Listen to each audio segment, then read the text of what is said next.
భద్రాద్రి కొత్తగూడెం జిల్లా ఇల్లందు మండలం కట్టుగూడెంలోని పెంకు ఫ్యాక్టరీలో జూదం స్థావరం పోలీసులు దాడి చేశారు. ఇల్లందు సీఐ సత్యనారాయణ ఆధ్వర్యంలో పోలీసులు సోదాలు చేశారు. జూదం ఆడుతున్న ఇల్లందు మండలానికి చెందిన వారితో పాటు మహబూబాబాద్, బయ్యారం, నర్సంపేట ప్రాంతాలకు చెందిన 8 మందిని కూడా అదుపులోకి తీసుకున్నారు.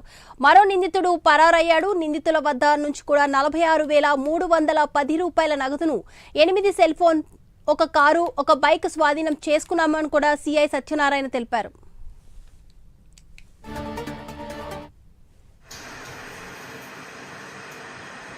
ఎవరు